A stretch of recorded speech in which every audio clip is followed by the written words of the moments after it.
2, 1. This week, Agents of S.H.I.E.L.D. are dropping the big Thor hammer. Marvel, Disney, and Netflix are going to be spending a whole lot of time together. And we finally see just how crowded Murder House is going to get. All that and a whole lot more. This is That TV Show, episode 220. You're listening to the podcast for TV geeks everywhere. You're listening to That TV Show with Pat Crane and Jules Scott. That's right. We're back, and it is another episode of That TV Show. My name is Jules Scott, as that nice man on the radio just said. And we came back after getting a little bit of fun and then sickness. And Pat Crane, man, you're here and you're finally well. Well, I don't know about well. Define well. Define well. Define. I'm better than I was last week. I'm better than you were last week. Uh-huh. I still have, everything is in the nose though, and it just won't let go. And we were talking about it before, and you said that I had a hearty strain of something. Okay, all right, I have a hearty strain of something, everybody. So get ready. It's gonna be one hell of a show. Well, you picked this up at a con, so it had to have been hearty. I mean, you had to have picked up something that had some teeth to it. Maybe. I don't know. Well, I guess we'll find out as the show goes on. I haven't, I did a show on Sunday, and that seemed to go okay. But yeah. I think I was actually feeling better then. So I don't know. It's kind of like it's hit and miss. It's weird. Yeah. Right? Well, like I said, hearty strain. It's going to keep coming back. Hearty strain of something. Hearty strain of something. You might be writing that one down for the future. Yeah, maybe. I don't know. Hey, you know what we realized before the beginning of the show is that we've actually been doing this show for 1 year. What? We've been doing this show for 1 year. Yay! Happy anniversary. Happy year-iversary.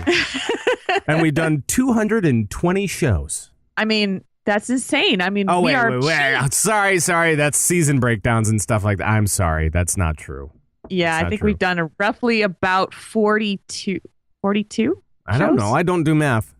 I think it's about 42. You should know better. I don't do math. I don't do math. I mean, I was just like right before the show, I'm like, I have a sneaking suspicion that we've been doing this show for a year. And it's true. So well, and it's literally almost to the day. It was the 16th of November when we did our first one. Yeah. And it's been a lot of fun as I look back. It's been a lot of fun just hanging out with my friend Jules. Yes. And chatting about TV, which is, it's something, it breaks away from everything else that I do. And it's kind of fun that way, actually. Yeah. And you know what it does for me, too, is it actually got me to watch more TV on a consistent basis. Yeah. And I was really happy to do that. So, yeah, I'm so glad. We've got some things planned up. We're going to be taking a little bit of a holiday break coming up. But we've got some things planned. We've got some things in the work for season 3. And if they come through, we're going to be super happy. And I think you guys will be, too. Fingers crossed, everybody. It's going to be lovely if it works. If it doesn't, it's going to be horrible. It's going to be a horrible experience for everybody. Optimism, Pat Crane. Optimism. It's going to be horrible. How's that? Optimistic enough? If only you could throw me the middle finger when you did that. Oh, I could do that. You could. I totally could. I won't, but I totally could. All right.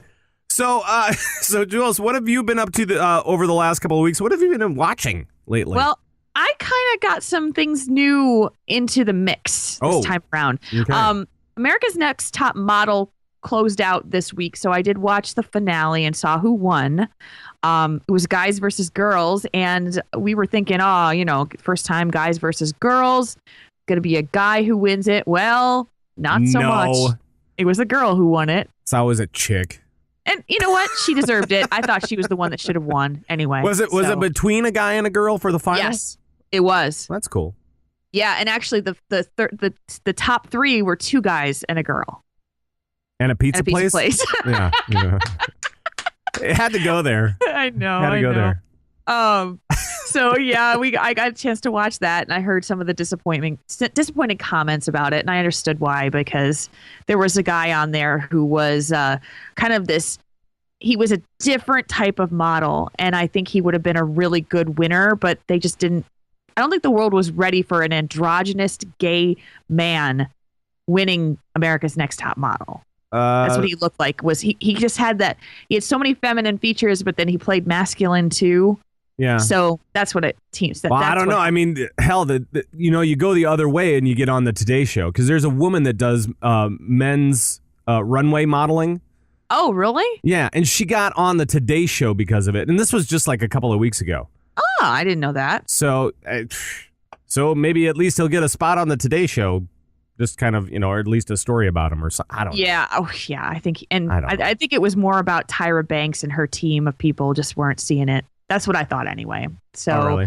Yeah. And so it was, he made a good run and he was fantastic, but it wasn't in the cards for him. A woman did actually take it again, but I think they're going to continue bringing in the guys to bring in a little variety. Well, so it was fun. That could be and cool. then I picked up season 2 of Homeland. I think I told you about that. I started watching it. Yeah. Oh, I love this show so much. The episode that we watched tonight, right before we came on to do the show tonight, was some of the most amazing acting I have seen in some time. Really? Just this quiet, amazingly emotional scene between the two main characters that just blew me away. And it's kind of becoming this crux of the story. The secrets are coming out, and then the story is taking a new path. Secrets. Yeah, because it's all about secrets in this show. It's about lies and secrets and who's doing what and who's double crossing somebody else. And this sounds a lot like Scandal. Scandal. It does. By the way, around the house now, because the wife does listen to this show. This is the only show that she can actually listen to and appreciate. And so I've been saying Scandal long enough where now every time she says it, she has to say Scandal. I love your wife. She is so funny. And now I know that I've started a meme in the Crane household. Yeah. This makes me laugh. Yeah, it's good. It's funny. And it's so funny because I was watching it a couple of days ago, and of course I hear your voice. Scandal. Echoing mine and making fun of it. So Homeland, definitely recommended if you haven't seen it, check it out. And my new treadmill show right now, because I've gotten through all of Scandal, is The West Wing. Really? Yes. Huh. I have never seen it. And my husband is like, you must watch this show. You must. Yeah. It's so good. And I was like, well, it's Aaron Sorkin. I haven't never seen it. I was kind of on the fence about it. Sure. Decided to try it out. It's awesome. Well, it is. I mean, it always was a solid show. So, yeah. I mean, good writing and great actors. And I think some people said that it was maybe a little preachy from time to time. Yeah, I could see that. I mean, only gotten into 2 episodes right now. And you can see, that President Josiah Bartlet is going to be a little bit of a high level. He's going to be high level. But I think that what everyone has said about it is that that's the president that you wish you had. Oh, really? Yeah, and that he's the president that most people wish they could ever have, because he's just so... Because he can be everything, because the writers can just do whatever the hell they want. They can bend the Senate at their will, so it's totally cool. And then he becomes like, and the music in this show, I don't often pay attention to music on the conscious level, but watching this, I'm so conscious of the music, because it's like a movie soundtrack. It's like watching the American President, American President, where I remember that movie. That's very similar. That's actually I can see that as being similar, because I mean that movie was definitely yes, it was along the same lines as far as like some of the issues that they were tackling and stuff like that. And the soundtrack, the background is an orchestra style.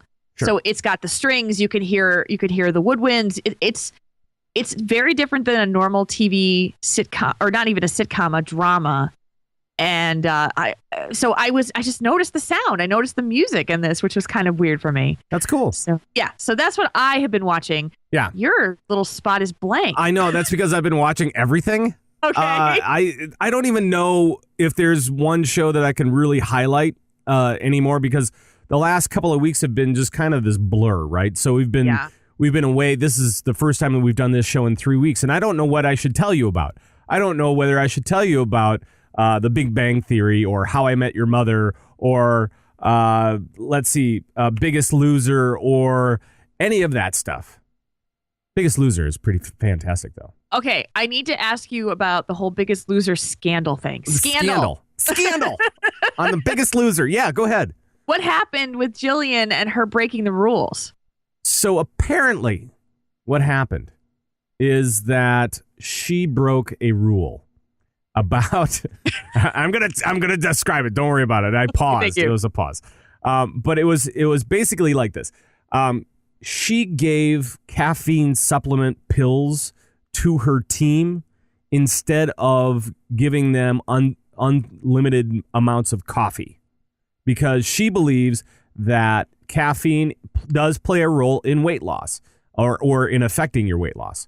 So she says that, she gave her team the pills, and then what ended up happening was the judges, the show, the producers, they said, nope, that's breaking a rule. We're going to dock you for this. And how can we dock you for this? Oh, I guess we'll just add a pound per player to your weight, or we won't give you a pound per player, which was 4 pounds. Yeah. 4 pounds. That's a lot of weight. Yeah. And so the white team, Jillian's team, lost one in a controversial call. And he actually was on, and I can't remember his name. I'm sorry. But he was actually on the Today Show today, and he seemed okay with it. He seemed that he's come to terms with it anyway. Yeah. And he says, that was Jillian's call. She stands behind it. The producers made their call, and they stand behind it. I'm fine with it either way. He's down, right now he's down about, I want to say like 80 or 90 pounds from his original start weight, which is awesome. So, I mean, so he's losing weight. We've got, and he seemed happy and okay with everything. So I think that it all worked out in the end. Yeah. Well, and I thought that they brought somebody back, didn't they? They did. They brought back Mr. Smooth. Oh, Ruben Studdard came back. Yeah, he was okay. He was kicked out. He fell below the red line, right? And he was on a different team from Jillian. Yeah. And that was the week that he was that affected the entire last result. So what they ended up doing, not only did they give him a 4 pound disadvantage, but then they also brought Ruben back. Oh, wow. And then they said, we're also going to throw out the entire weigh-in from the previous week. So then it was 2 weeks of weigh-ins. Wow. In one fell swoop. So I mean, it was a much bigger deal, and it definitely shifted the game quite a bit. And I'm glad that Ruben's back, because I think that he really needs it. Yeah. He needs the time on the ranch to be able to kind of stay away from the stage, stay away from the people that have enabled him to gain weight back, because he actually lost quite a bit of weight and then he gained it all back. Right. So being away from those people that enable that kind of activity is probably a good thing for him. I'm guessing. That's cool. Because I'm guessing he probably surrounds himself by a bunch of yes men. Probably, when you're at that level, right. It's kind of that way. Right. So it's hard to get away from. Interesting. Well, I thank you for that recap, because I had heard about it and I only seen something briefly, and I saw a picture of Jillian Michaels looking very contrite. And any picture of Jillian Michaels has her with shoulders out. If you've ever noticed this about Jillian Michaels, she is really proud of like her shoulders and upper arm. Yeah. Just so she's always like posing. She's always like posing with her arm out, like just trying to like entice you with her shoulder. I'm like, what? It's like the weirdest part of the body to like try to go, but look at my shoulder. Don't look at my eyes, look at my shoulder. Don't look at my face at all, or my, I don't know, what else? My feet. No, my shoulder. Not my butt, my shoulder. I don't know. If you're putting your butt at the same level of your shoulder, then you've got some other skills. She's putting her shoulder above her butt, which is actually where it belongs. I mean, realistically, that is where it belongs. And Pat does anatomy talk. Right. And now we're actually going to go into the Hollywood Rewind. All right, it's time to take a peek behind the curtain of what's been happening this week or the last couple of weeks in Hollyweird anyway. Jules, what has been going on? What did we miss? Well, we missed a couple things, just a few things. Okay. But did you ever watch Last Comic Standing when it was on? I know you like comedy. Yeah, I love it. And I watched the first 3 cycles, I think. And then it was canceled, and then it came back, and then I didn't watch it because it was a weird time, and I forgot to set the DVR. And well, I'm going to make your day by telling you that it's coming back after 4 years. Woohoo! It's returning to NBC, so you can see it again. It's 8th season. Right. I used to watch it when Jay Moore was the host. Yep. And I just saw Jay Moore a couple of weeks ago. Did you actually see him? No. I heard about him on the live stream. I heard about it. I wasn't there though because I was we were hosting a party, so I didn't really get to see him on stage or anything like that. So I didn't see him either. That's okay though. So there. And we could talk about the BlizzCon adventures, but I think we'll save that for our WoW related shows, for our World of Warcraft related shows. If you want to hear about the wild parties and the crazy people that we met and all that kind of stuff, you can head over to our World of Warcraft podcasts, Torrent Think Tank and Convert to Raid. Yeah, we have a lot of stories that we shared on that. But the nice thing is that I actually got I got some time to spend with Pat and he with me. So we had some time to spend. We were both very busy at this time, but but we had an afternoon to spend together at the con. That was a lot of fun. Enjoyed that. So it was nice. It was nice. It's always nice hanging out with people. What can I say? I know. We don't do it enough. I know. Well, that's because you live like 5 hours away from me. Yeah, it's kind of far, but it's far enough so that you just go, I got to think. Yeah, I got to take a weekend to come see you, which is not so bad. I can take a weekend to come see you. Right. So the one thing about Last Comic Standing that's hard for me, to go back to our topic at hand, is that when they're competing and they fall so flat that it's painful to watch. Yeah. You know, that the jokes are just horrible. They're having an off night. That's when the show is just, I just want to cringe and run away. Well, but anytime anybody has an off night, you want to cringe and run away. Yeah. But the thing with Last Comic Standing is that they do like on the street comics. Yeah. Type of thing. And that's, it's one of those deals where it's just so wrong for a lot of different comedians. They don't go out on the street, and this is taking them out of their element completely. Yeah. And they are going to fail because their comedy is not right. And I don't remember, I don't know if did you watch this a lot or no? I remember watching it because it started in 2003. I actually remember watching it in reruns a couple of seasons, but not actually watching it for it's like when it was truly airing because of that very problem. It's like you're forcing these comics to do these challenges in realms that they don't necessarily shine in and hope that they do well. Right. And to me, bad comedy is really painful to watch. Yeah, and you're just forcing yourself into bad comedy, or you're really trying to make people stretch themselves, which I guess is okay.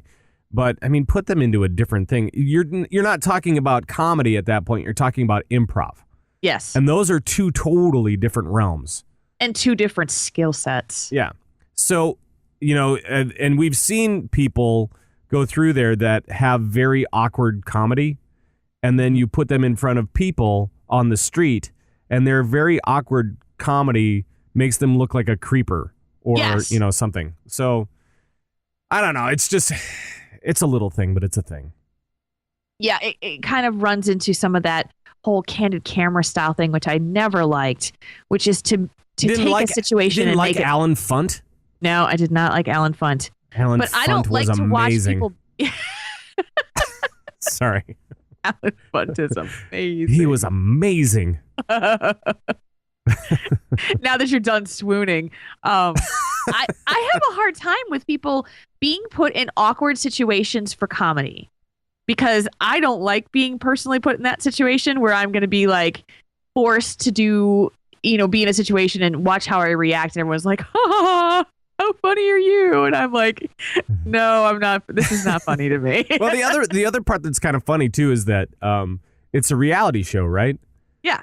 And so you get to see how these comedians react to their own performances, whether it's their own or their fellow contestants, about how well they're doing at a particular moment. Yeah. And so you may get the reality version instead of the comedy version, and you never know what you're going to get on that show. So, I mean, it's definitely had its ups and downs. And I think that's why it's always been kind of in a state of limbo. It's like, what do we have planned for this summer stuff? Oh, we don't really have much. How about Last Comic Standing? I may give it a try this time around since it's coming back. Try to keep a little bit of an audience. All there. right. All right. What else is going on? So we're going to talk about what's some notable shows that are coming up this week. Yeah. And one of them is something that's represented on your very shirt tonight. On the 23rd, Saturday night, Doctor Who celebrates their 50th anniversary with the broadcast of the Day of the Doctor, which brings back a number of the Doctor Who actors who played the Doctor in the same series. And for those guys that are not watching the video portion of this program, or portion, it's the video portion. The video portion is brought to you by that TV show. No, but I'm wearing a Don't Blink T-shirt from Woot.com. So it's kind of computery and it's creepy. It's definitely creepy. So yeah, and actually I noticed this last night because I had some creativity going on, late night creativity, which is both incredibly awesome and a very bad idea. To have late night creativity. Don't do it, kids. Don't do late night creativity. Because you'll be up until 3:30 in the morning and you'll wreck your entire next day. Anyway, so after I was done with my late night creative hijinks, which I won't go into, it's boring. I turn on the TV and what do I see? Season 1 of Doctor Who. Oh wow, really? Yeah, man. So I went back and it was the one where Rose takes her first trip into the future when the Earth goes to pot because the sun expands. Right. And then you have the last human that's stretched out like a rug or something, like I have no idea, like wall art. Yeah, she's like a bearskin rug in a way. Yeah. So it was all very cool and kind of nostalgic because it reminded me of February, right? Yeah. When we watched that. We watched it for this show on February, and I think that was one of the most fun watch lists we did. It was. We were just playing around with the different Doctor series and it was cool seasons, and you could really jump around, and not worry about it too much. So it was pretty cool. I liked it. I definitely liked it. So and it's on right now. So go check it out. Yeah, Saturday night. Check it out. 50th anniversary special is here. Yeah. Also on Saturday night, the first TV show for Bill Cosby in 30 years, the first televised concert is going to be on Comedy Central. It's called Bill Cosby Far From Finished. That's right. I forgot about that. Yep. I forgot. Speaking of Alan Funt, now we have Bill Cosby with Kids Say the Darndest Things, right? Or something like that. Gosh. Oh, wasn't it something like that? Kids Say the Darndest Things. Kids Say the Darndest Things. I knew it was darndest. Oh my gosh, you're right. And that, like, I am a huge Bill Cosby fan. He and I share the same birthday. Not the birth date, but the birthday. Oh, yeah. So Bill Cosby is on yours. Anybody else? Mine is also Richard Simmons. And that's telling. Okay. It's telling. And there's somebody else, and I can't remember who it is, but it was always Bill Cosby and Richard Simmons who were on the list. The only one that I know of on my birthday for sure is Michael Jordan. Oh, okay. I like that one. Yeah, that's a good one. I want to be like Mike, man. You got to grow a few inches, bud. Yeah, probably. Probably. But I'd like his bank. I actually saw Michael Jordan in person. I went to a Cubs game. I used to work in Chicago. Is this when he was playing baseball? No, he was playing basketball at the time. And so we went, and I was working for a company owned by the Chicago Tribune. So we had the box seats, the really nice box seats. And he was in a box seat like 3 blocks down from where I was. And I'm like, oh my God, it's Michael Jordan sitting over there, and he's really tall. He walked down the hallway past me, and I just kind of went, okay, I'm looking up and up and up and up and up. Yeah. Hi. Yeah. It was fun. It was cool. That might be a little bit intimidating, I think. Yeah. And he was surrounded by lots of people, which is even more intimidating. Oof. Yeah. Bodyguards and stuff. Yep. So what were we talking about? Oh, Bill Cosby's stand-up. Yes. Damn it. We got way off track. Sorry about that, guys. Sorry.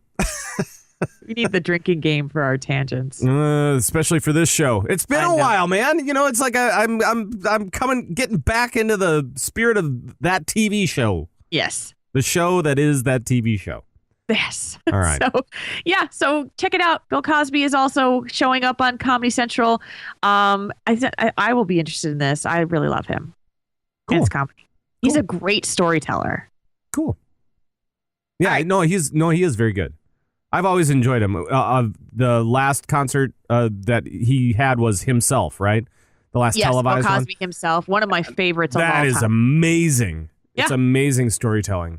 It really is good. Although now I think I have a little bit different perspective of Bill. So from hearing what other comedians have said about him. Yeah. Richard Pryor and Eddie Murphy and the likes don't necessarily get along with him very well. Well, he's definitely opinionated. Yeah, he has no problem with that. Nope, not at all. No problem at all, folks. I want to see if he still has it. I think he does, because I saw him on Jimmy Fallon about a year ago, and he was hysterical on Jimmy Fallon. So yeah, I loved it. So yeah, I'm gonna check that out. Cool. And this was announced while we were away at BlizzCon, but I think it's very relevant to our audience. Daredevil is going to be one of the properties of Marvel and now Disney, because Disney owns Marvel, for Netflix. They're producing a 4+ miniseries called The Defenders, and it is now Daredevil, Jessica Jones, Iron Fist, and Luke Cage from the Hell's Kitchen superheroes of the Marvelverse. Netflix is going to produce this. This is really awesome. Wow. That's kind of cool. I know. I really like the fact that, obviously, as nerds, we kind of love the whole superhero genre in general. Right. And a lot of the popular culture has become much more embracing to it. You can't go to a theater these days without wanting to go see, Captain America. Right now, Thor's in theaters, the Avengers, all of that going on. And then you show up with Marvel's Agents of S.H.I.E.L.D. on network television, but now Netflix is getting into the game by doing original content through their streaming service. That's kind of cool. And to be honest, I don't really know these characters very, very well. Neither do I. Daredevil I know a little bit. Yep. Because Daredevil is now Batman. I don't know if you know that. I didn't know that. Daredevil is now Batman. So that works out. Right? Isn't that right? Isn't that Ben Affleck? Oh, okay. Now I see where you're going with this now. Yes. Yeah. The man who played Daredevil is now playing Batman. It's just Daredevil. It's just Daredevil. I've suspended my disbelief that... it's just Daredevil he's now Batman. He's the new Batman. So yes, he is. He's the next Batman because Batman died. Wait, what? No, Wait, what? Batman didn't die. Sorry. Whoops. Sorry. I'm just playing, guys. Oh man, and all the nerds are going to be like, oh my god, all the comic book nerds are going to be all over me for this one. So sorry. I apologize. I already claim to not be a very good comic book nerd. I already will take the disclaimer right now, but I have definitely gotten into it more, and we'll get to that later in the show because there's something that's coming up in the show that is kind of an interesting discussion about comic books coming to TV again. Ooh. Yes. All right. Well, let's get on with it. What else? Yeah. What? So what? What? I want to talk about Agents of S.H.I.E.L.D. too. Okay. Agents of S.H.I.E.L.D. is doing something to tie in with the new Thor movie that is now out. Cool. And the latest episode, which aired tonight, was a direct crossover from the events that happened in Thor: The Dark World. So you had to kind of either want to see the movie or at least understand what was going on between the two series, because the events that are chronicled in Agents of S.H.I.E.L.D. actually happen in Thor: The Dark World. Ah, I see how it is. Well, Agents of S.H.I.E.L.D. has a direct tie with the whole Avengers thing, which is all about Thor and his brother, or at least that's what it really has been about. Yeah. So it's not too big of a stretch to go to the TV show and say, "Oh, hey, and by the way, we're going to use this entire TV show as a way to promote our movie." Now, of course they're going to do it. Yeah. I would. Synergy works, everybody. Oh, absolutely. And it's going to make them a lot of money. Works. Yeah. It's going to make everybody a lot of money. I mean, it's going to make the TV show some money. It's going to make the movie a lot of money. Hey, screw it. Might as well. Everybody wins on that one. And I think all the fans win, too. Oh, yeah. Have you been watching Agents of S.H.I.E.L.D.? I have not the last couple of weeks, but I have been up until then. Yeah. So I need to catch up. I need to catch up with all that stuff. My stepdaughter loves this show, so we usually watch this when she's here. She loves it. So I personally am still having difficulty truly liking Agents of S.H.I.E.L.D. yet. Oh. I think because I'm having a difficult time with how they're running the story forward. I want to see more interaction with the superhero. I want to see more dealing with that type of thing and not necessarily the interaction between all the team members much. Can I tell you something, though? Yeah. I'm going to talk about this as openly as I can. I created a short film. It was never produced. I just wrote it. I wrote a short film, and it was called Kicked, and it was all about the sidekick. Right? It wasn't about the superhero. It was about the sidekick, the guy that does all the work and gets none of the credit. Right? It's a very interesting story if you can make it. It's a very interesting story because I think that there's a lot to be said for these guys that work behind the scenes, ish, kind of. Yeah. And that don't get a lot of credit. It kind of reminds me of the Mall of America Cops thing that we watched. Oh, yes. No, not really. It doesn't remind me of that at all. But I wrote this short film, and it was a comedy, by the way. Big shock, I know. Big surprise. But it was the sidekick, and then like all the henchmen. It wasn't about the superhero or the supervillain. It was only about the henchmen and the sidekick.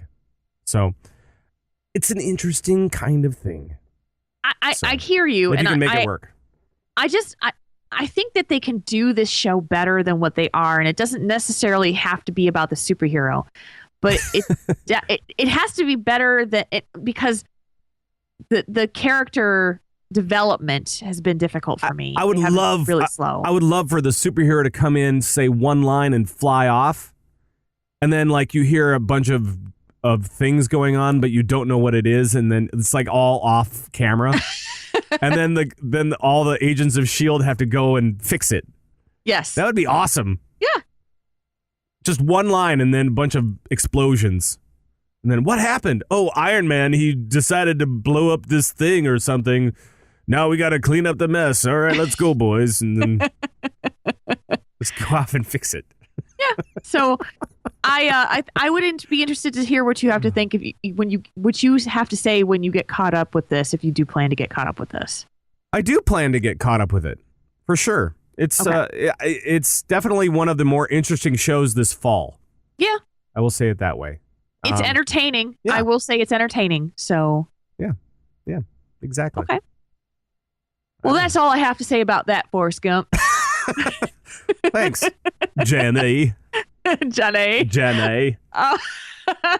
So we're going to move on to all right. A piece of information about Amazon Prime. Yeah. They're actually developing a new original comedy series, and as this article says, they really want to try to be Netflix. So Amazon is trying to do what Netflix has done with 2 new original comedy series that are coming up this month. A political satire starring John Goodman, written by Doonesbury cartoonist Gary Trudeau, and it's named Alpha House. Yeah. And then there's a secondary one. This is kind of funny. The Silicon Valley startup Sendup. Startup Sendup? What does that mean? Yeah, so they started it up, and now they're sending it up. I see. Well, that's called betas. So now they have Alpha House and betas. And I took a look at that, and I'm like going, what is the next one going to be? It's got to be Gamma something, right? Right. Or Delta. Is it Gamma Delta? Is it Alpha Beta Gamma Delta? Yeah. Chi? Something? I don't remember exactly what it is. It's all Greek to me. Boom. Hey! Hey, everybody, that's my joke. That's my time for tonight. I gotta go. Oh, we're going to fire My name's Chuckles. I'll be here all week. I don't know. That's all you have to say about that. So Alpha House, written by Doonesbury cartoonist Gary Trudeau. I know. It was like the credentials are so interesting. We've got John Goodman, which of course is a recognizable name. Yeah. But when was the last time that you've heard a cartoonist writing for a political satire? A TV political satire. I don't know. Well, he's done a lot of political satire, so at least he knows the craft a little bit. You know, yeah. He knows how to make fun of people, which is always, or make fun of politicians, I should say, and so that is in his favor. Yes. But yeah. Here's what's very interesting. It just seems weird, right? I know. But here's what's very interesting about this is that these 2 were selected by customers who got to vote which one went to series after seeing the pilot. Sure. So this was audiences doing. It wasn't necessarily the network itself. Yeah, so I mean it is kind of like they're trying to get some feedback on their show before they actually commit money to it, which is an interesting way of doing it. Yep. It kind of seems a little strange, though, right? It seems like you'd be putting yourself on a much, much longer production schedule. Oh, yeah, because you're waiting for the fan vote to come in, and then you may not really want to put your money behind the one that they actually choose. Right. But you've decided that you've let the fans pick, so now you have to follow through on the promise. And if it really isn't the best type of production meant for that location or where it was for, yeah, it can really open up a can of worms for Amazon that they don't want to open. It's kind of like the Greenlight Project in a way, but with no oversight. That's kind of what it seems like to me. It's like the Greenlight Project, but there's nobody really going, maybe we should, monitor these shows a little bit more or something like that, or be mentors or something like that. No, it's not that. It's just, you want money? Well, we got to put it up to a vote. No, we're gonna let the people vote. Right. Because that seems like a really wise idea to let the internet vote on anything. Right. Right. So, I mean, it's just kind of weird. I know. Well, you can check this out if you have Amazon Prime and you want to check it out right now. Alpha House debuted on November 15th, and Betas is going to follow up on November 22nd, which is a couple days from now. Right. And you'd think Amazon Prime would be pretty loose with their money. They make a lot of money. Oh, God, they do. They have my money. Right. Free 2-day shipping my ass. It's not free. Somebody's paying for it. That's all I'm saying. All right. So it's I'm going to probably Jules, actually. I am paying for it. I'm paying for you. I'm paying for you and paying for you. Yes. Bad. All right. I'm going to move us on to our discussion topic. Okay. So I know I hinted about something coming from the comic world. Yeah. There is AMC, who has they're no stranger to adapting comic, like The Walking Dead. Well, they're looking at adapting a new series from the Preacher comic series written by Grant Ennis. And this one's kind of wild. I've read Preacher, Yeah. I really, really like this comic, but it is dark. And so, AMC obviously not a stranger to that. But how dark? How dark we talking? And Arcane's correcting me in the chat room. It's Garth Ennis. Well, this article's wrong then because it says Grant Ennis in it. So the article is wrong. All right. Arcane. All right. Things happen. Yes, it does. But it's bloody. It's sadistic. There's a lot of very strong religious content in it. That's not necessarily religious, but more mocking of religion. Oh. Because the preacher, his name is Jesse Custer, and he happens to be possessed by a creature that's called Genesis, the product of an angel that mated with a demon, and it gave him some interesting powers, like he can make anybody do whatever he wishes them to do. Yeah, and Pat's face on the stream is like, holy crap. It's like, what? Yeah. I mean, it's well written. It's fantastic. Cool. But I am very curious to see how AMC can pull something like that off in a good way without making it completely over the top. Yeah. So interesting. I am sorry, comic fans. It is Garth Ennis. Okay. I know. I wouldn't know. I'm not a comic book guy. I've never been a comic book guy. No. I've always been like this is one that I actually have read and I really enjoyed. So, but cool. My discussion on this is, do you think that when you get to a comic that is really, really graphic, like super graphic, is that something that should be adapted for television? The super graphic novel? The super graphic novel. The super graphic novel. Yes. All right. I think it just depends on what the standards are for the production, really. Yeah. I mean, if they are trying to push the limits on blood and gore and that kind of thing, which AMC has not shied away from. They've not shied away from some really tough, very violent scenes. Just look at Breaking Bad. Again. Breaking Bad and also Walking Dead. I mean, Walking Dead is really blood, gut. Right. Yeah. So, I mean, you can look at those two. You can just look at those two things and say, oh, yeah, they kind of are a little gross. So I guess it just depends on what kind of direction they take on it. Obviously, if it's going to be too gross, then it would be probably more appropriate for a movie like what they did with Priest. Yep. So you have Preacher and then you have Priest. So Priest was, vampire story essentially. And lots of blood, lots of death, lots of darkness, lots of scowls. Yes. So, I mean, if this is going to be the same type of thing, then maybe they want to pick a new direction. I have no idea. Did you see Sin City, the movie Sin City? Yeah. So I would say that Preacher is similar in tone, and Sin City was obviously very film noir and all of that, but it's not that look, but it's more about the content that I'm comparing here. Okay. And that I don't know, would that be able to translate to television? It could be tough. Mm-hmm. Again, I think that anytime that you're adapting anything for a new medium, you have to make sure that you're running with the standards of that medium in mind.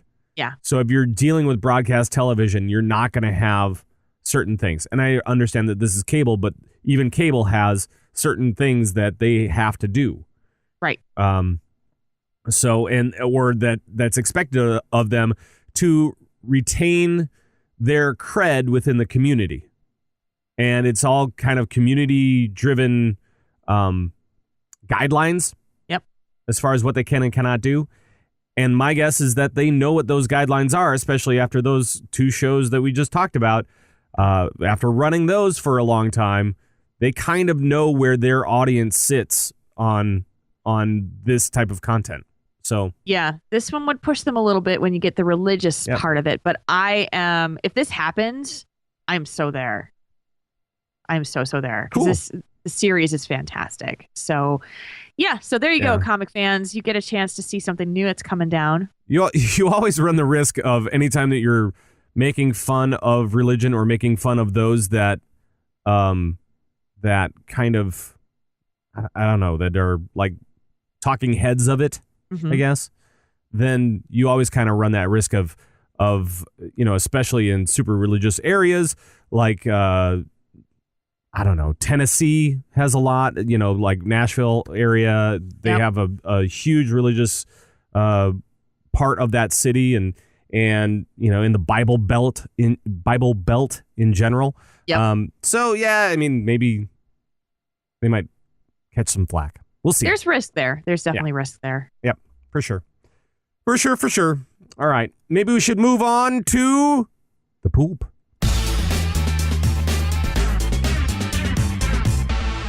Wait for it. There we go. I had to wait for it. Wait for it. It's coming along. People expect it now. All right. So what do we got in what's in the poop this week? Well, in the poop this week is The Real World. More MTV in the poop. Of course it is. Why not? It's always MTV in the poop. Because The Real World has been around forever. They decided that after 21 years, they need to change their format a little bit. Yay! And boy, are they changing it up. And this is like isn't this like the last season of it or something like that? Yeah, I think this is it. This is the last one. So they're going to go out with a bang and maybe a couple bangs. It could be of the sexual or gunshot variety. You take your pick. This is going to be called The Real World Explosion. That is the worst name ever. Isn't that terrible? If this isn't poop worthy, I don't know what else is. Hold on a sec. I might have to do another one of these. Yep, there we go. Had to squeeze another one of those out because explosion. Explosion. And it's not the letter X. It's actually EX. Yep. So what's that about? Well, it's talking about the cast members' exes. Oh, that's right.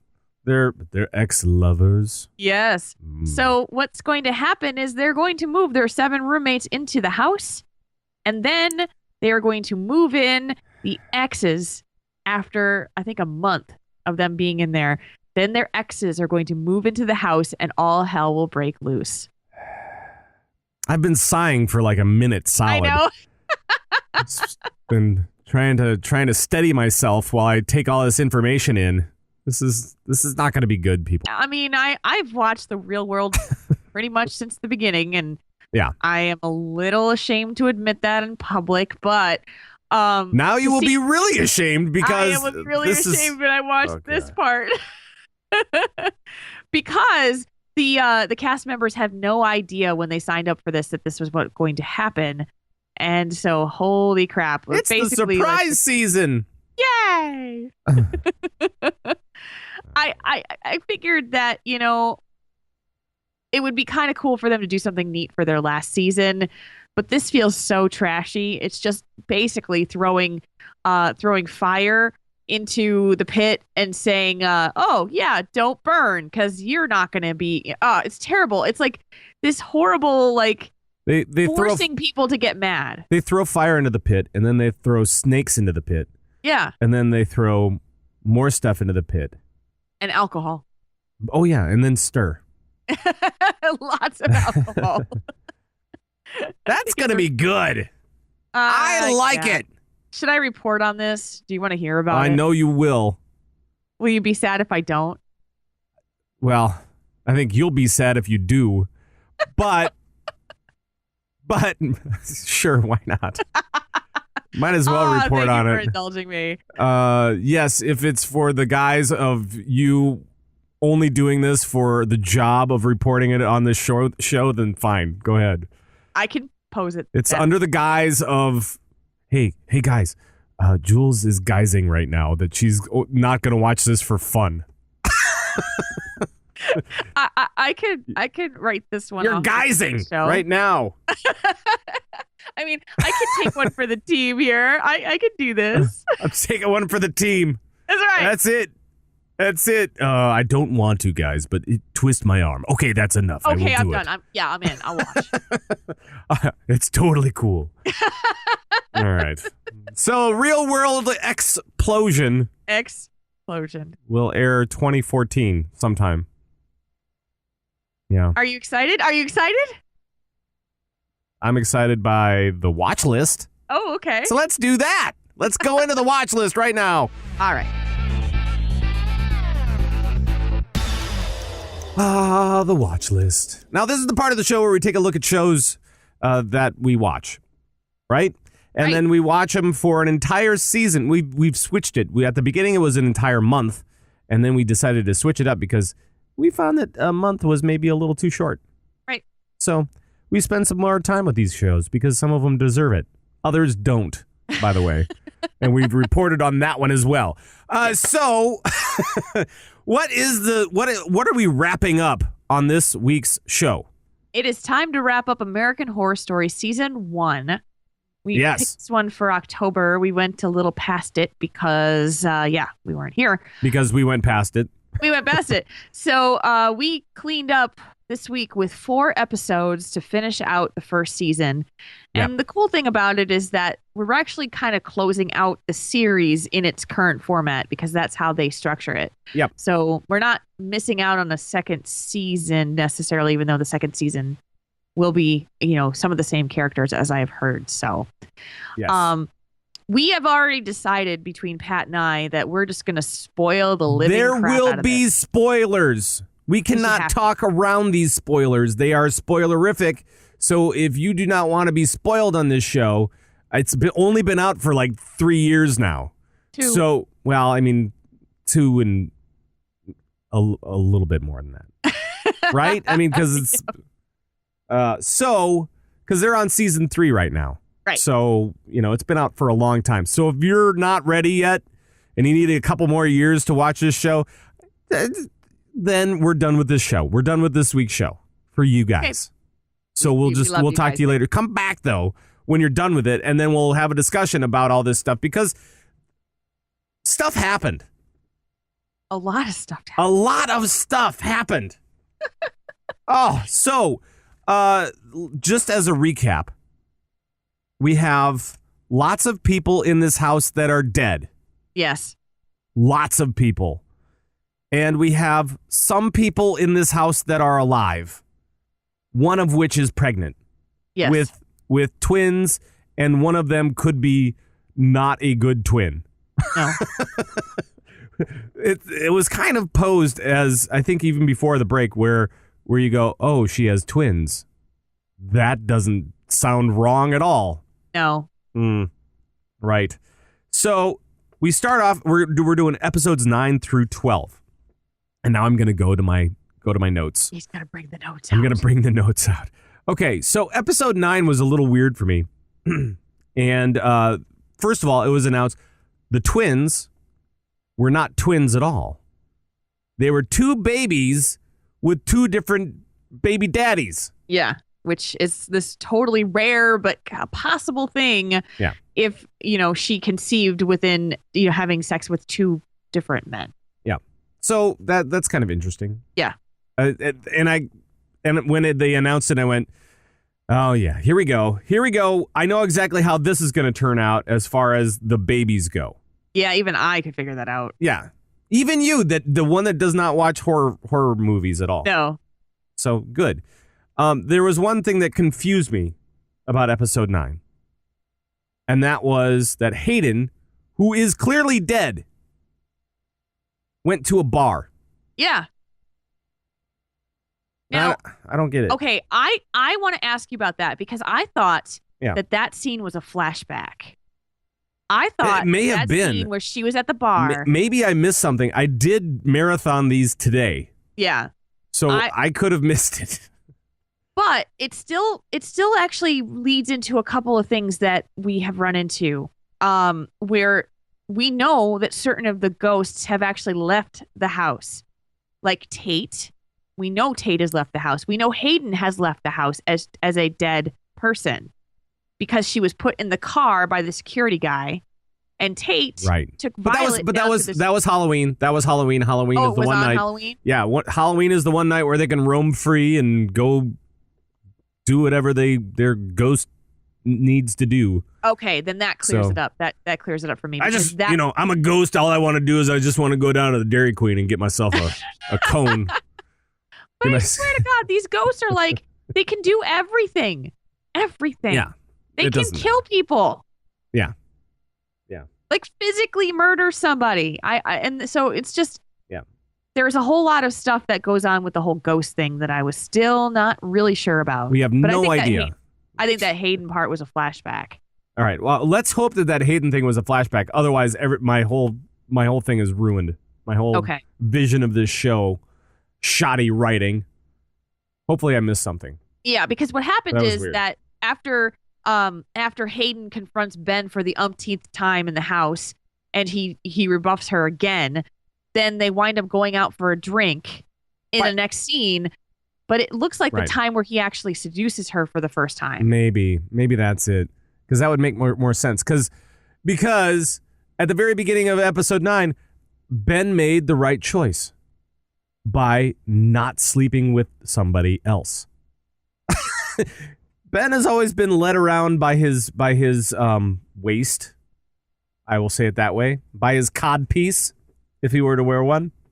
And this was the first time that he said no. And he actually had like a really good argument for it. He was like, no, I love my wife. I want to do all these things. And I'm like, Ben, you're finally making the right choices. I am so proud of you. And then that scene happened and I was kind of disappointed. But, whatever. I was okay with it. He started the turn. I'm like, you may be able to be redeemed. And then I realized that we only had 3 episodes left, and I was pretty sure that that wasn't going to happen. Anything else on episode 9 that you want to cover? I cannot hear you at all. Hold on. Let me just see. You are talking, and nothing is coming through. That's weird. That is weird. Hold on. I don't know what's going on. This is new. Is your mic muted? Hello? Oh. How about a hoba? Okay. Hold on. I will try to see if I can see something here.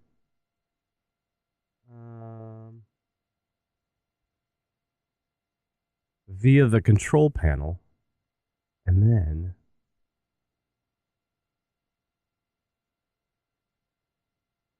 there's my audio devices.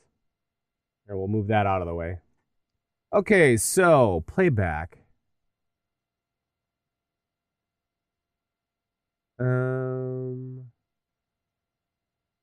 Properties. General. Levels. You should be good. Damn, dude, what's going on with you, man? You look so sad. You look so sad. That's not good. That's not good at all. All right. What the hell? Huh. Anybody have any ideas? Oh boy. Yeah. If you could pantomime the rest of the show, that would be great. Because we're on like the biggest discussion point of the entire show where we actually really do a lot more back and forth and jokey stuff. So if you could pantomime everything, that would be awesome. I'd love it. And then just send your audio later. That'd be terrific. All right. That is strange. Well, you know what, Jules? I'm gonna hold on. Here's what I'm gonna do. First of all, I'm gonna do that. Then I'm gonna hang up on you. And then I'm gonna try calling you back. Do me a favor though. Just do a quick quit and then restart on Skype. Just see if that toggles something. All right. Because my sound for Skype works. It's not my fault. Totally her. Now I know it. Okay. My Skype is way over here, and I need to go get that. So I'll be right back. Don't worry, I'm still around.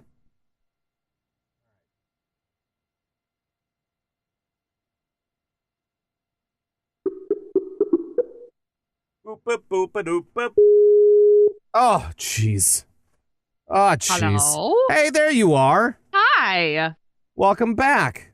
It wasn't me, I don't think, but No, it totally was. I didn't do anything on my side. I didn't touch anything either. I was just sitting here like watching. It's like, I'm here. Okay. Why can't you hear me? I can't hear you at all.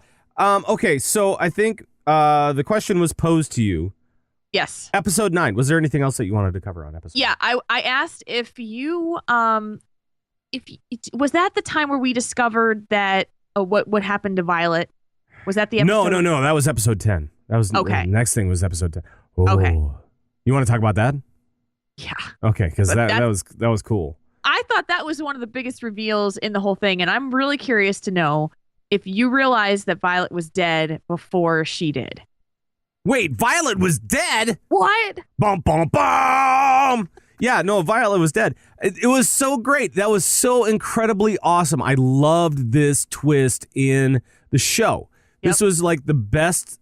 This was the best twist of the entire series. Yep. And Jules, you just kind of said it so casually. I was like, wow. Did you know that she was dead the entire time? No, I didn't know. I was crazy. So, well, at what point did you realize that she was actually dead, that she was a ghost? I was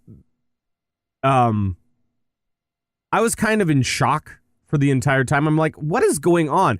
Because one of the things that ended up happening was that she was trying to run Violet, who's the young teenage daughter, right? Yep. So she was talking with Tate and realized that he's kind of a psycho, right? And so he said, well, why don't you take these pills?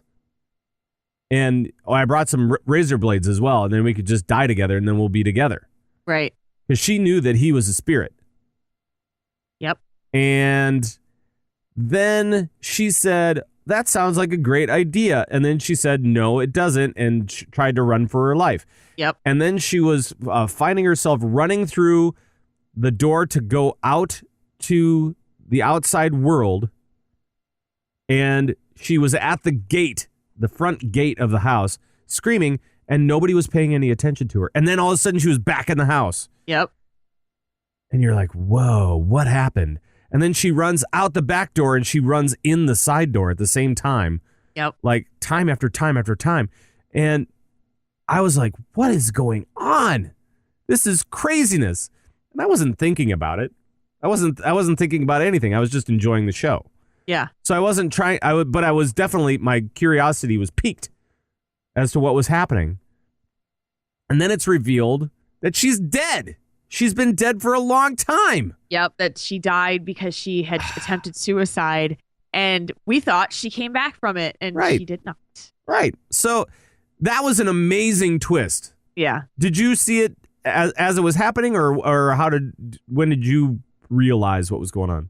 Once she started to run and the house kept bringing her back in, I said, oh, she must be dead. But I didn't have, and then I realized when he's like, let me just show you something. And then you can go away. Then you can run away. And he Right. showed her body. Right. And so, and I was like, oh, okay. All right. That makes sense. But my husband just nailed it. He knew. And so he at least waited until he was about to be shown her body to say something, which was nice because I Sure. was just like, what? So, Sure. yeah. So that was one of the coolest twists. But then then you start going back in your brain and going, well, that makes sense why she wasn't leaving for school and missing school and no one knew where she was. Those kinds of things. Yeah. I mean, it was pretty interesting, and maybe it's because I watched this in chunks, in bigger chunks and stuff like that I don't necessarily try to think about everything. I try to just kind of react to it instead. So I'm not necessarily thinking heavily on plot, but when there are concerns, I'll be like, what is going on here? Well, I will be paying attention to that, and I will be talking about that. Blah, blah, blah, blah. So, what are the talking points of this damn show? No, but yeah, that was really, really cool, and I like that a lot because even if you saw it coming, they didn't reveal it for so long, you almost forgot about it. Yep. You almost forgot that she had taken a bunch of pills and Tate was trying to save her in the bathtub. So that was really, really cool. Yeah. I like that they did it that way and that it kind of posed this whole story arc change because now one of the members of the household is dead. Right. And then there's got to be we've been hiding it from your parents and they don't know yet. But I think that we can probably jump to what happens at the very end. Because a lot occurs through the whole process and it winds up to be, Well, I want to bring before we get there though. I want to bring up one other thing because in the next episode, the medium comes back. Yep. And she's never really been a very likable medium at all. No. At all. And who else? Jessica Lange. Her character is awful. Yeah, she's Constance awful. is awful. So you have these two kind of awful people, and Violet, who is the one that's trying to get some of the bad spirits out of the house. That's what they want. And so and then it was something along the lines of I was thinking about it, and I'm like going, this is kind of like one of those really bad episodes of Clean House. Did you ever watch that show? Oh gosh, really? Where they took care of like hoarders and stuff like that, and they made their office nicer and stuff like that. So I was kind of like, I don't know why, but my mind went back to like a really bad episode of Clean House, and let's face it, they were all bad episodes. Yes. And I'm like, God, on this episode of Clean House, we try to, and this is an actual quote, we try to ferret out the fairies and other sorts of things because they were trying to get the gay couple out of the house because the gay couple was gonna hurt the babies. Yes. Or they wanted them for themselves, and then everybody was trying to steal the damn babies in that house. In that episode, the one episode, it was just all baby talk. It was craziness. All the ghosts wanted to have a baby in the house, and they wanted to take it for their own. So, that was that. Yeah. It was weird. It was weird. And then what happened, Jules? Well, kind of jumping ahead a little bit, but as it turns out, the house consumes pretty much everybody living in it. Vivian dies in childbirth. One of her babies is dead, and the other baby is living because it basically kills the other one. Right. She is birthed by ghosts. Like the ghosts in the house are actually assisting with her birth. That was kind of cool too. That was neat. The house was trying to help her. Yeah. And so all the crazy doctors and nurses and stuff like that, they came back and they were actually trying to help her instead of just using her for experiments or whatever. Exactly. And so that was kind of cool. But of course, she doesn't make it. She passes away. And then Ben, the grieving father who was left as a widower and a single dad, he is killed by Hayden. By Hayden and other ghosts. So now he's a ghost in the house. All three of them are ghosts in the house. Yeah. And this is where it gets horrible, in my opinion. Because... Okay, you have something to say. I do. And it's not so much that Ben dies or that the story kind of continues from there. It's just that we're in the last episode. 20 minutes into the last episode, Ben dies. Yes. And then we have 40 minutes of episode left. And you're like, but wait, the story should be over now. Yeah. We should be done. Nope. Still 35 minutes left. I know. We put the ribbon on it. We tied it up in a bow. We gave it to you, and there's still 35 minutes left of this show. What the hell, man?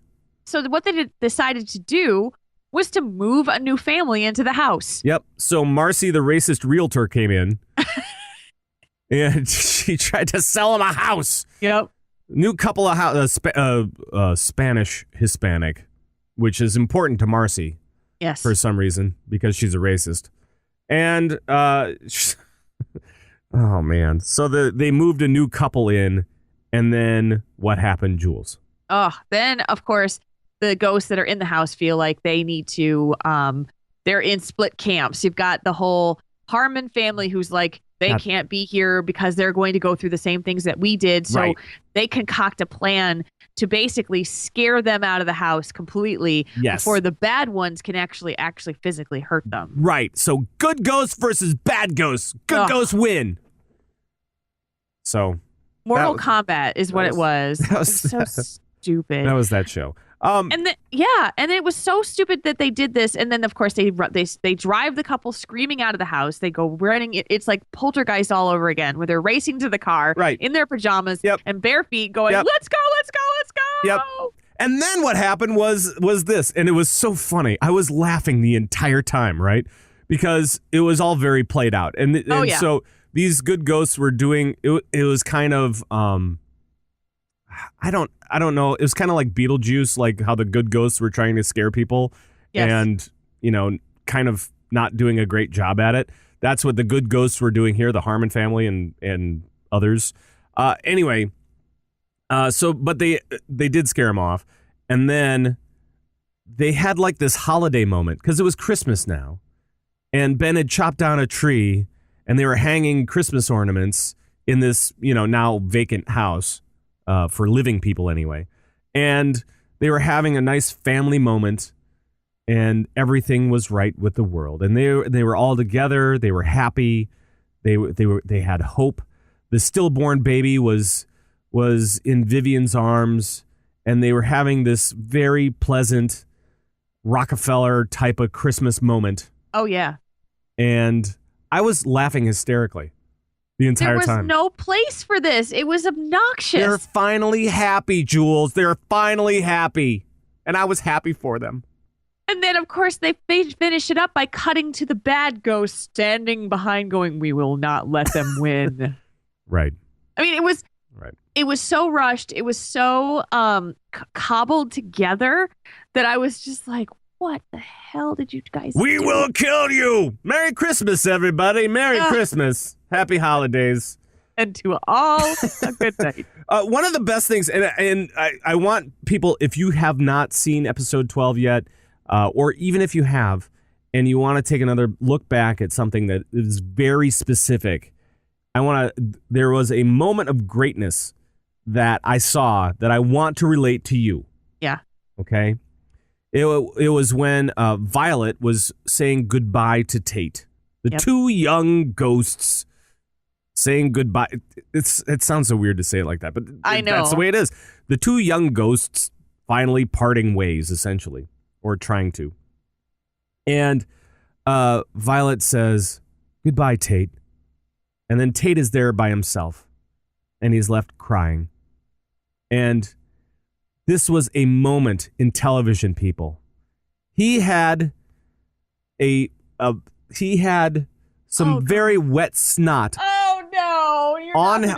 In his nose, and it was dripping out, just like almost to the end of his chin, and then it went right back in, and I was like, "Yeah, man, you do that. That's acting, people. This is high class acting right there." You really went there. That kid did some great work just in that 2 seconds. It was beautiful. You are complimenting the snot sucking? Yeah, man. You gotta compliment something, man. That's all I'm saying. His booger retreat? Well, it wasn't a booger. It was snot. It was definitely snot. It was like dripping snot. It was the snot sniff. How about that? Snot sniff. Wow. I noticed this when I saw it. I never in a million years thought you would actually bring this up. It is the best thing ever. Are you kidding me? That is so great. Oh my gosh. Okay. Oh my gosh. So now comes time. It was beautiful. It was beautiful. That's all I'm saying. And that is why I am going to give this series a gold star. Sure. This particular season, this particular series, I'll give it a gold star because I'm not saying how many gold stars that's out of because I don't really know. Let's say out of 5, since that's how Netflix does it, I'd give it like a 4.5. 4.5. I'd say ghost stars. Ghost stars? You would give it no stars? No, because is it a gold stars? Ghost stars. Ghost stars. So how many ghost stars would you give it? I'd give it a 4 of 5. There were some areas in the show where it just got really draggy. Yeah. It's gonna happen in a series, though. Yeah, it does. But what I actually preferred was that it was not so freaking creepy scary as it was when it first started. Like that first couple episodes were rough for me because I'm not a horror person. So it got much more story oriented, and then I was like, I can deal with this. I can work with this. It's to the point where I'm sitting there totally tense and freaked out every time I turn it on. Yeah, it was definitely, there were some things that weren't good, but I think that just for those like the first 3 episodes, I just remember going, oh my God, this is kind of schlocky, but it's funny. Yeah, the way that they do it. They brought the funny thing back at the end. And so that's why it actually boosted my opinion of that show a lot, because they knew how to play with the genre quite a bit and how to make it kind of very, very real, but at the same time make it kind of corny and weird. Yeah. So I liked them for that. And yeah, some of the things were a little draggy, but I thought that overall the story was nice. It was tense. It was it had a good flow about it for the most part. Just a couple of, I don't think that there was a bad character. No, really. I don't think so. I mean, Hayden got tiresome. Really? Got tiresome after a while, but yeah, but they toned it down too. So yeah. After a while, I did enjoy it, and I was glad we finished it through. I wanted to see the whole thing. So yep. Cool. All right, so that wraps up our watch list for this. What are we doing next? Well, since we are going to be taking a little break for the holidays, we wanted to pick something that didn't have a long series run to give us some time to watch it and cover it fully. This is something that you guys have been asking us to watch for a long time. We're finally getting there. It is the IT Crowd. Yay! IT Crowd. Here, I'll do the big applause. So we'll do the IT Crowd. I've already seen Firefly, Lori in the chat room. I have too.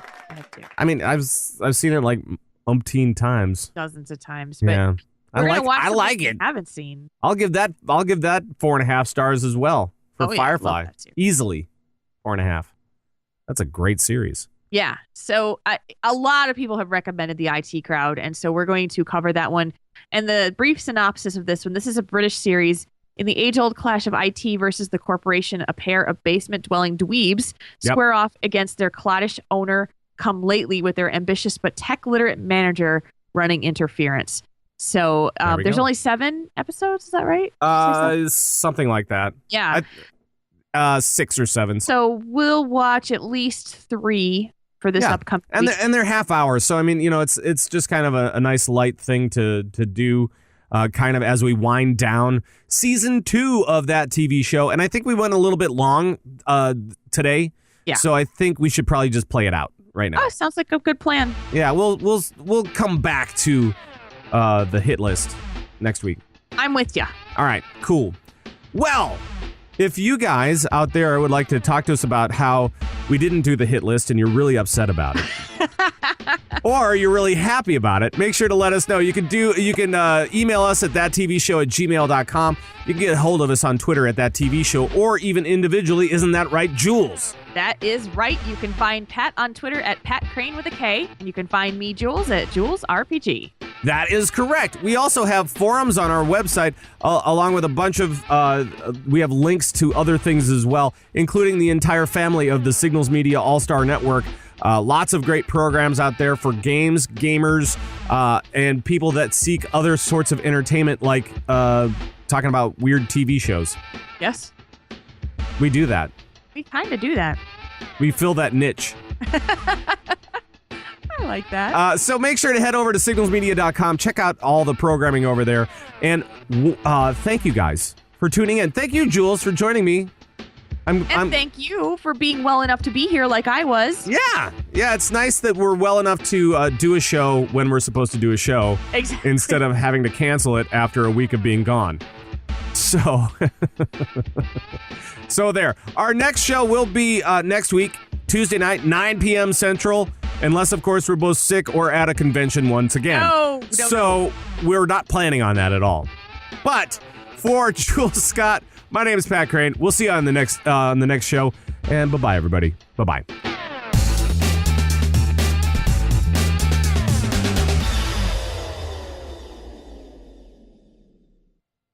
And I'm missing my oh, there it is. Here it is. This podcast is a part of the Signals Media All-Star Network. For more information on this and other fine shows, go to signalsmedia.com. It's okay to stick our stuff in your ears. Really? No, my face was not frozen. That was me. That was just me. Being a weirdo. When you do that, it looks like your screen freezes.